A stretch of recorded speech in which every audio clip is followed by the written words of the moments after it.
Hello again. Thanks for joining me on lesson 2 as we dive into our Equilibria unit. In this lesson, we are understanding and calculating equilibrium constants. Our lesson objective is to understand and calculate equilibrium constants, Kc and Kp, determine their units and interpret how certain factors can affect its value. Our learning outcomes we are addressing from the Cambridge curriculum just below there. So we introduced this idea of equilibrium and the factors that affect equilibrium and how we can manipulate equilibrium to either favor the reactants or the products, and looking at Le Chatelier's principle and a whole bunch of new things in that first lesson. We're continuing on with that today by looking at this idea of a constant that we can calculate that very quickly communicates a lot of information about where the equilibrium position lies in a chemical reaction that is at equilibrium. And it's this thing here, this Kc, the equilibrium constant. I've discussed the concept of chemical equilibrium factors that affect the position of equilibrium. We can represent equilibrium concentrations mathematically using the stoichiometry of a reaction. So we think back when we were talking about stoichiometry before. Stoichiometry is our ratio, the ratio of our products to our reactants. So we can use that relationship, that ratio, to get a constant that tells us about where the equilibrium is lying. At equilibrium, there'll be no further observable change, but it's still a dynamic process. So we don't see anything change, but the forward and the backward reaction are just occurring at the same rate. We had the analogy of walking up the down escalator. You're both still doing a process. You're walking, the escalator's working, but you're not moving. So we can determine an equilibrium constant, Kc, for the measured concentrations of products/reactants at equilibrium. So K is what this constant is, and C refers to concentration, because we are getting this constant from the concentration that we are given. So if we have some general equation, let's say we got a stoichiometric ratio of reactant A and a stoichiometric ratio of reactant B. This reaches an equilibrium with so much of C and so much of D. So this is sort of a general equation that we can use to apply. What our constant is. So our constant is this symbol K. This is our equilibrium constant, EQ superscript M equilibrium constant, and it's subscript C, C standing for concentration, because we're going to see later in this lesson we can have an equilibrium constant that uses pressure, not concentration. So essentially what it is a ratio of the products when compared to the reactants. But we can do this a little bit more in depth. Our products, we have a concentration at equilibrium. We let this system reach equilibrium. Rate of the forward reaction is the same as the rate of the backward reaction. We have a concentration of each of these that isn't changing because it's at equilibrium. So we're going to introduce this new way to write things. Square brackets, when you've got something inside it, this refers to the concentration, yeah? So if I had something like square bracket NO3, that would be saying the concentration of NO3. Or if I had square brackets, I don't know, H2SO4, that's telling me the concentration of H2SO4. So in this case, I've got some sort of concentration of my product.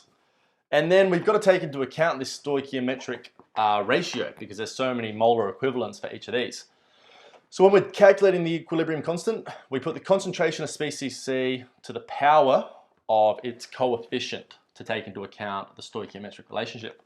We then multiply that with the other relationship over here, D to the power of D, and then divide that by the reactants. So A to the power of A times B to the power of B. So these ones here, these little superscript powers are taken into account the stoichiometry of the chemical reaction. So this, we can calculate a constant, but this whole thing is called the equilibrium expression. So this is an equilibrium expression for this specific reaction. And then if we had all these numbers and we knew the actual coefficients there, we could calculate it all and get a value for the equilibrium constant. So it's essentially a ratio of products to reactants. The value of Kc can tell us the extent to which a reaction will proceed, and therefore where the equilibrium is positioning itself. And we have these two considerations that we're going to take into account. So consider these two examples. We have one reaction that has the concentration of reactants at equilibrium being greater than the concentration of the products. What would that look like if we draw it graphically? So I have some simple chemical equation. Let's just say A is in equilibrium with B. So this is asking us to consider if at this equilibrium we have a higher concentration of A, we have a higher concentration of reactants than we do the products. If I draw a graph here, like that, I have sort of time down here and I have concentration. All right, so at time 0, we've only got reactants, so we have 100% A. We haven't made any B yet. We have 0% B. I'm running out of hands. Then the reaction goes. The A starts to decrease in concentration as it's converted to the B, and we start to make some B like that. But eventually the B will start to turn back to A because of the reversible reaction, and the equilibrium where the concentrations level out will stop moving. It'll be constant. But we're going to consider if the reactants at equilibrium is greater than the product. So that's saying if we have more A than we do B. And this is the example that we looked at in the previous lesson, where equilibrium looks like that. And we get equilibrium at this point here. This is the point where the concentration stopped changing. Yeah, that's the equilibrium. Now, considering the same chemical equation, only this time we have a situation where we have more of the reactants. Nope, we have a greater concentration of products at equilibrium than we do the reactants. So it's going to start off the same. We're going to have the products forming, and this time the concentration at products is greater at equilibrium. So these ones are going to cross over like this. Try to make it sort of consistent. So we still reach an equilibrium point, only in this one we've ended up with more of the B than we have of the A. And the equilibrium is that point where the concentration stopped changing. Yeah? What would the value of Kc be? So let's have a look at both of these. We were talking about the idea that Kc is a ratio of products to reactants.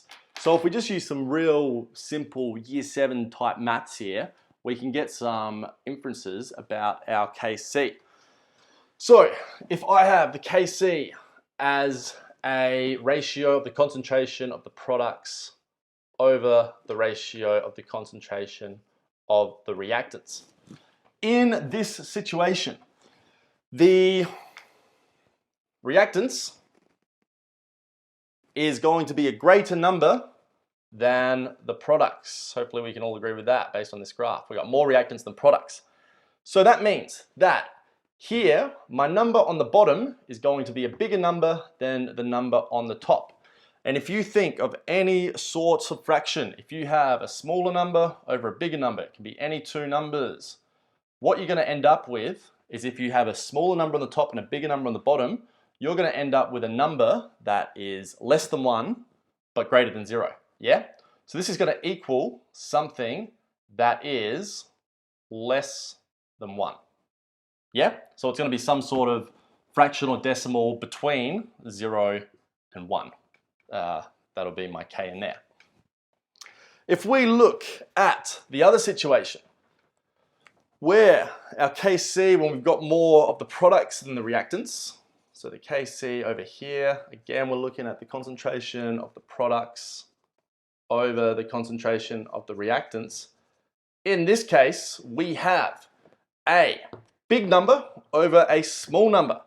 Anytime you have a big number that is over a small number, you are going to end up with a number that is bigger than 1. So what this is showing us is if we have a Kc that is less than 1, it will tell us that the reactants exceed the product. And that's what we have in this situation over there. If we have a Kc value that's less than 1, it's telling us that our equilibrium is laying on the left-hand side, yeah? Because we've got more reactants than products. Furthermore, the closer to 0 it is, the less the reaction is occurring. So, the bigger the bottom number is than the top number, the smaller the number is going to be.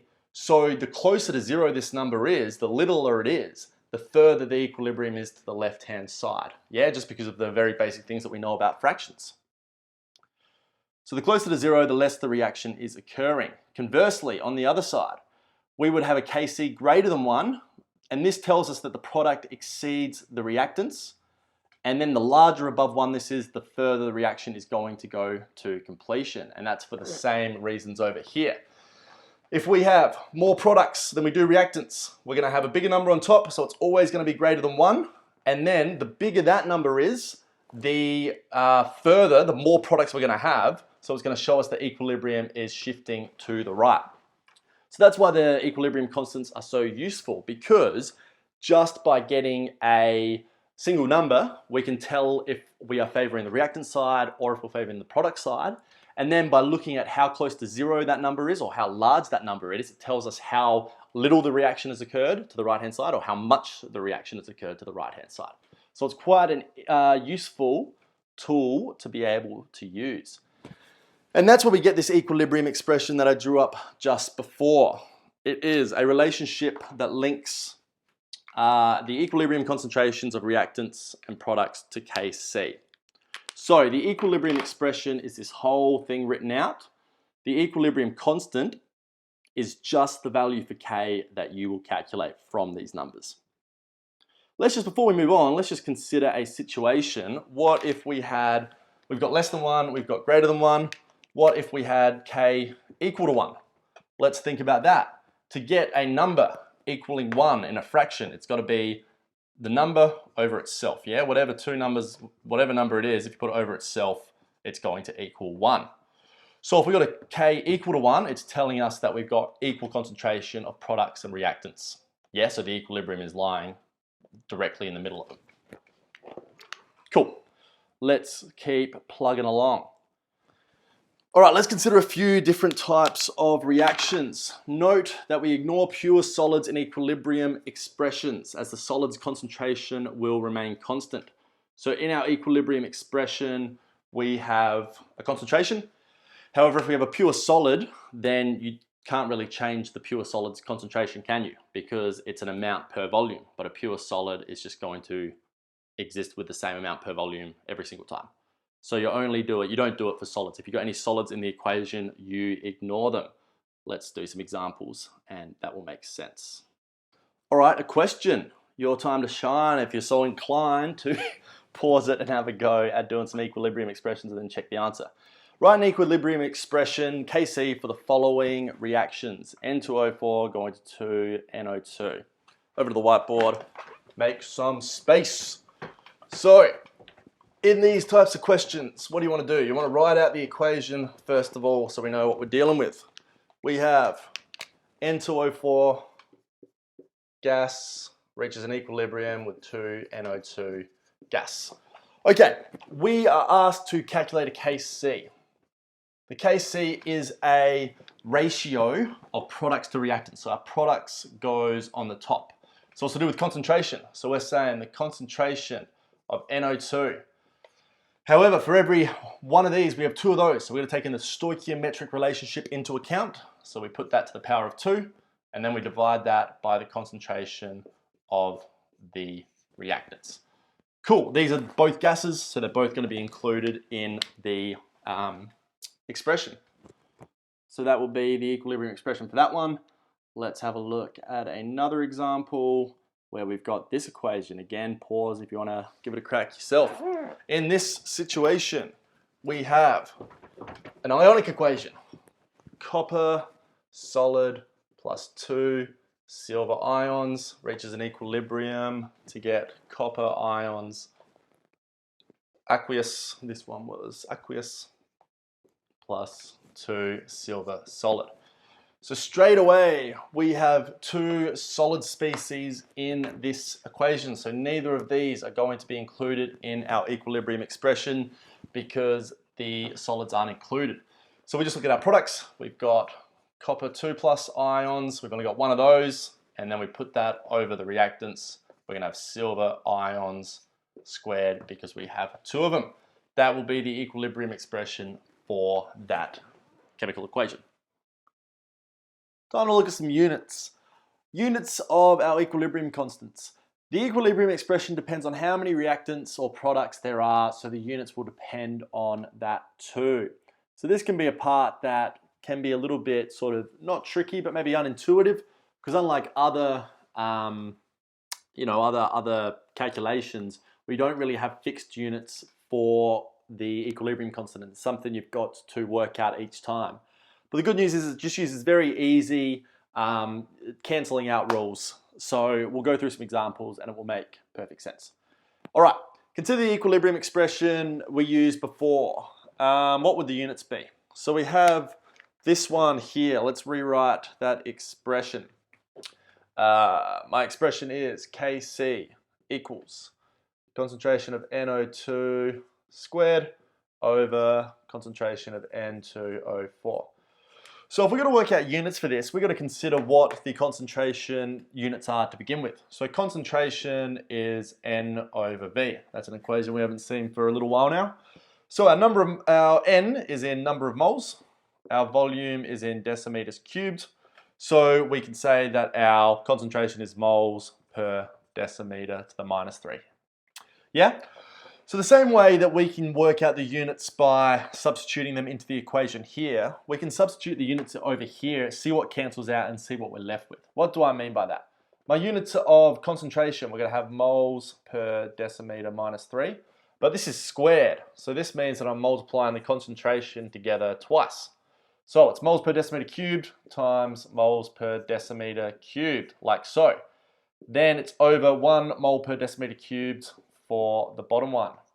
Now, simple cancelling out rules, that's going to cancel out with that, and we are going to be left with one of these left. So the units for this equilibrium expression is simply moles per decimeter cubed, like that. Let's look at an instance where we have different kind of units, so moles per decimeter cubed. What about if we were given a equation like this? So I have a new Kc, I'll do it over here. We've got the products, actually, as always, if you want to have a shot at this one now, now's your time to have a pause and give it a crack. We have the concentration of SO3 squared over concentration of SO2 squared times by the concentration of O2, products over reactants. Same thing that we did down here, we are going to do over here. So I've got to work out how many moles per decimeter cubed I need for each side. I'm going to run out of room, so I'm just going to make a bit of space here. So I've got that squared, so I'm going to have 2 on the top, moles per decimeter cubed times moles per decimeter cubed. And then I'm going to have 2 for this one because it's squared down the bottom, so I'm going to have 2 moles per decimeter cubed times moles per decimeter cubed. And then I've got one more, so I'm going to have moles per decimeter cubed for the concentration of oxygen. So this time, this will cancel out with one of them, that will cancel out with one of them. You're going to be left with 1 over 1 mole per decimeter cubed, which if we use our power rules, we can invert that. Our units for this one is going to be moles to the -1 decimeter cubed, like that. So you just got to see what cancels out, what you're left with, and that will be the units for your Kc there. And in fact, it is possible for everything to cancel out, and in that situation, you would have no units for your equilibrium expression.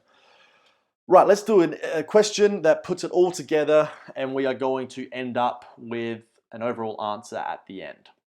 Okay, the following esterification was undertaken. We have ethanol and acetic acid, and we form our ester over here.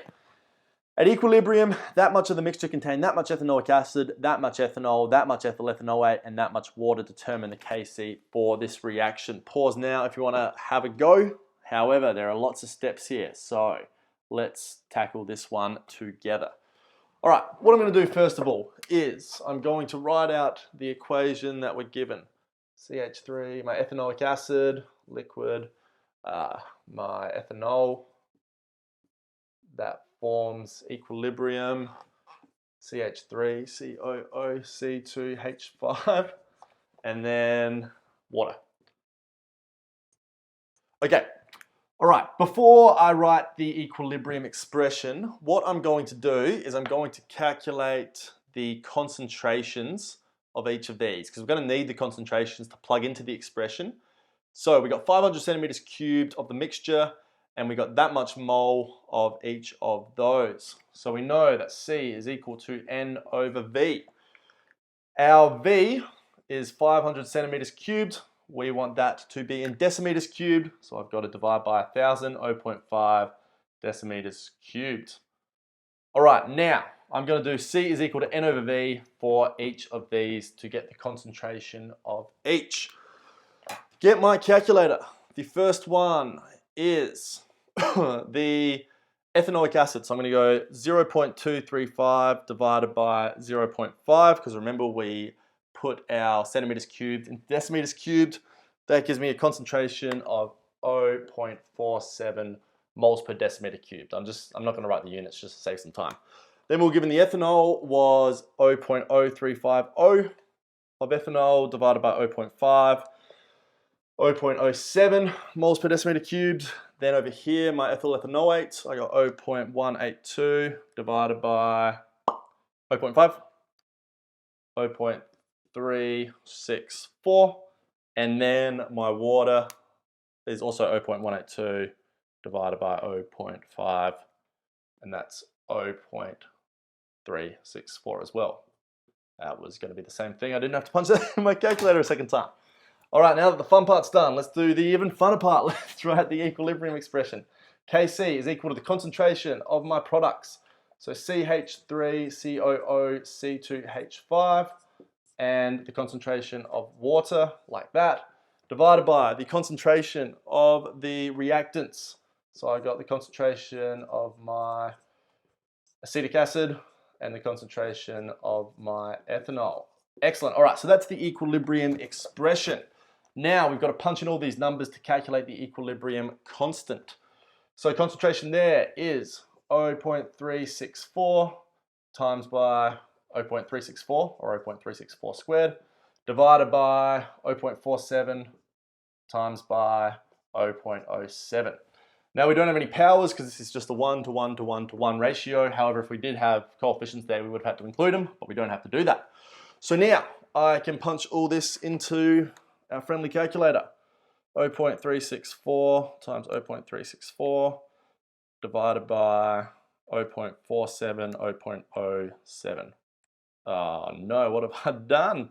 0.364 times 0.364 divided by 0.47 times 0.07. That gives me an answer of 4.027. We'll come to significant figures in just a second. Okay, what about units? Well, let's have a look at here. We've got a moles per litre is going to cancel out with a moles per litre. Moles per litre is going to cancel out with a moles per litre. This has no units. All of our units cancel out, so we're just left with a number there. Let's go have a look at significant figures. We've got 3 there, 3 there, 3 there, 3 there, and 3 there. So I'm going to do it to 3 significant figures. So my answer is going to be 4.03. No units. You can even write no units. Might be a good idea. 2, 3 significant figures. And then hopefully that is the answer. Woo! Good job. All right, lots and lots of steps there. Let's move on now to our other type of equilibrium constant, which is Kp. So this is getting an equilibrium constant using pressure instead of using concentration, because it can be a bit more tricky to get the concentration of a gas. So what we can use is what we understand about pressure, and we can use the relationship and the stoichiometric ratio and all that to get an equilibrium constant with pressure instead of with concentrations. So it expresses the relationship between the pressure of the products and the pressure of the reactants. So it uses this idea of partial pressure, the idea that the pressure that an individual gas contributes to the overall pressure in a mixture of gases. So if we have a system, a mixture of 2 gases in a system, we have a total pressure. The partial pressure is simply just the pressure that each of these individual gases are applying to the total pressure of the system. So we have the partial pressure of the blue gas here, the partial pressure of the red gas here. The total pressure is simply the pressure of the red plus the pressure of the blue. It's the sum of the individual gases' partial pressures. And that we can use that because we know that at a constant temperature, the number of moles of a gas contributes proportionally to the total pressure. So we have this proportionality of each of these gases and their pressures. So if the partial pressure was 5 pascals for the red and 1 pascal for the blue, our total pressure would just be 5 plus 6 equaling 5 plus 1 equaling 6. I can't do simple maths. So we can use this relationship to get an equilibrium expression using partial pressures. The good news is it's very similar to Kc. In fact, it's nearly identical. We just have some slightly different way to write it. So instead we use P because we're using a pressure, not a concentration. So whereas before we had square brackets for the concentration, this time if we have a equilibrium expression that is getting Kp, we don't use the square brackets because there's no concentration. We use a P. You might guess the letter P is going to stand for the partial pressure. So if I have a system here, A plus B, equilibrium C plus D, like we saw before, only this time they're all gases, I write it like this. I identify the species using a subscript. Number of moles comes as an exponent after the P.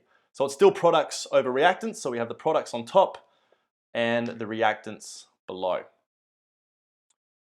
So I've got the partial pressure of C moles of species C times by the partial pressure of D moles of species D divided by the reactants, the partial pressure of A moles of species A times by the partial pressure of B moles of species B. So you can see very similar, like pretty much identical as Kc, only the way we write it out is just a tiny bit different because we're dealing with a pressure, not a concentration. So I mean, that makes sense to me. Let's put this all together. The units of Kp works exactly the same as Kc, only instead of moles per decimeter cubed, our pressure is in pascals, but we still use the same cancelling out rules that we did last time. Let's summarize all this quickly with a go at a question. Why don't you pause it now and give it a go yourself and then check it with me afterwards, see how you went. Rightio, we'll pause that, and now we're coming back and we're giving it a red hot try. So we have 2SO2 plus O2 going to 2SO3. I've got pressures of SO2, pressure is equal to 1.0 times 10 to the 6 pascals. My pressure for O2 is equaling to 7.0 times 10 to the 6. So the SO3, the pressure is going to be equal to 8 times 10 to the power of 6.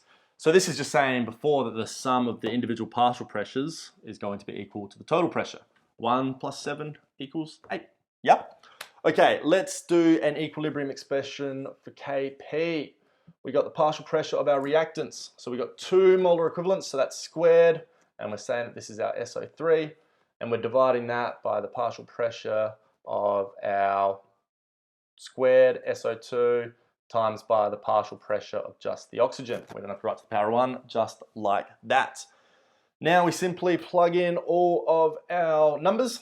I've got 8 times 10 to the 6 squared.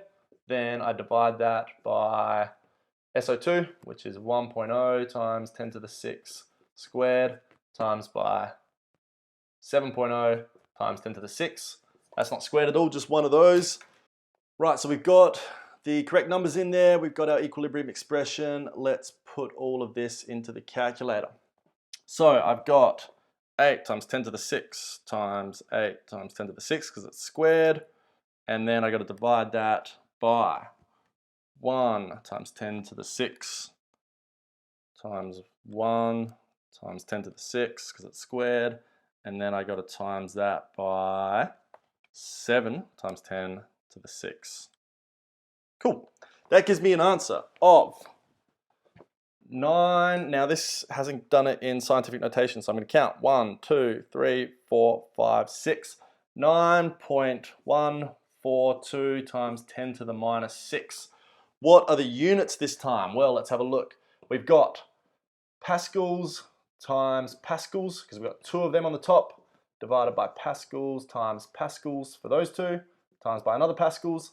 These are going to cancel out. We're left with 1 over pascals, which is pascals to the minus 1. Let's check our significant figures. I got 2 significant figures in all 3 of those cases. So I'm going to have 2 significant figures over here. So I'm going to say 9.1 times 10 to the minus 6 pascals to the minus 1 to 2 significant figures. Great. So again, you can see lots of steps coming in.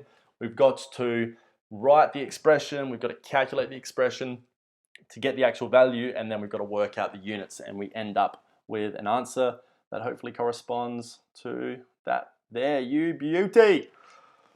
All right, last little bit of this lesson today. How can we change the value of the equilibrium constant?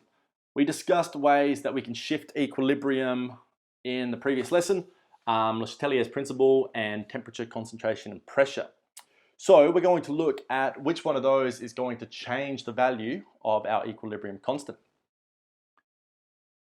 All right, consider the equation that we have here. 2a plus b, equilibrium c, and we have a negative delta h. The question is to write the equilibrium expression. So I'm going to start with that. As always, have a practice. Always good to practice. The more you do it, the better you get at it. So 2a plus b, equilibrium c, delta h is a negative value. My equilibrium expression, let's do the Kc. I'm going to have the concentration of C over concentration of A squared times by the concentration of B. Cool. What do we want to do now? Assuming all other conditions remain constant, the value of K will only be affected by temperature. K is not going to be affected by concentration or pressure. Now, we have to deconstruct this a little bit. So let's see what else we've got written here. K will only be affected by temperature. What would happen to K if the temperature increased? What would happen if the temperature decreased? Well, let's think about this. What would happen if temperature increased? If the temperature increased, we have an exothermic forward reaction. Le Chatelier's principle states if we increase the temperature, the system will want to counteract that by decreasing the temperature. Equilibrium is going to shift to the left-hand side. We are going to get an increase in the value of A. We're going to get an increase in the value of B. We're going to get a decrease in the value of C. Yeah, because we're going to favor that backwards reaction. So what's going to happen to our value here? Our C is going to become a smaller number. A and B are both going to become larger numbers. What about if we had the temperature decrease?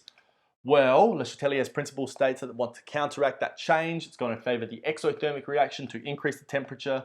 Equilibrium is going to shift to the right-hand side.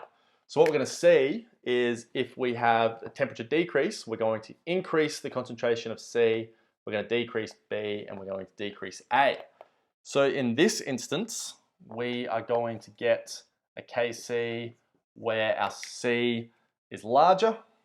We're going to get a Kc where our A squared B is going to go down.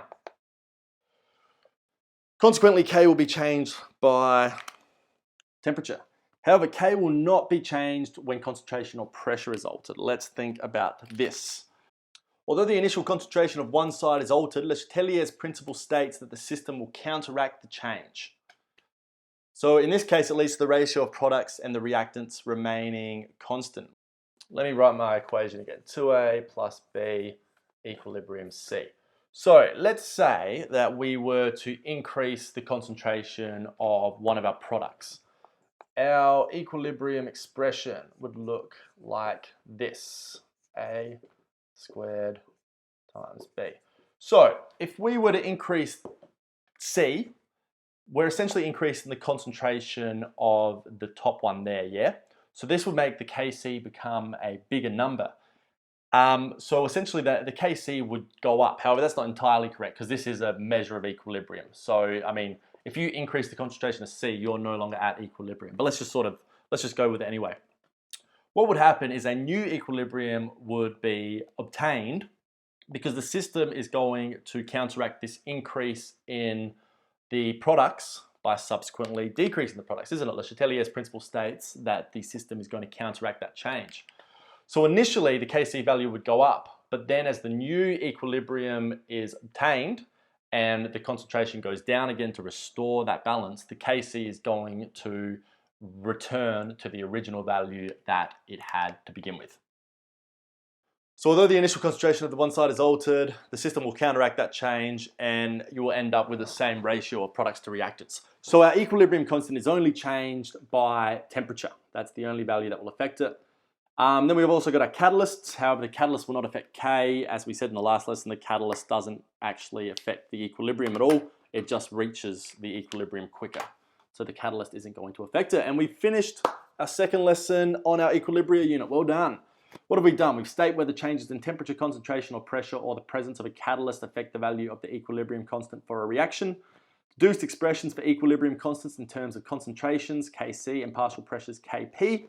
And we've calculated the values of equilibrium constants in terms of concentrations or partial pressures from appropriate data. Tasks for this particular lesson. Pause now. You can have a work through these, starting from the bottom, working your way up one column at a time. Thanks again. I will see you as we continue into lesson 3 on our Equilibria unit. Have a great day.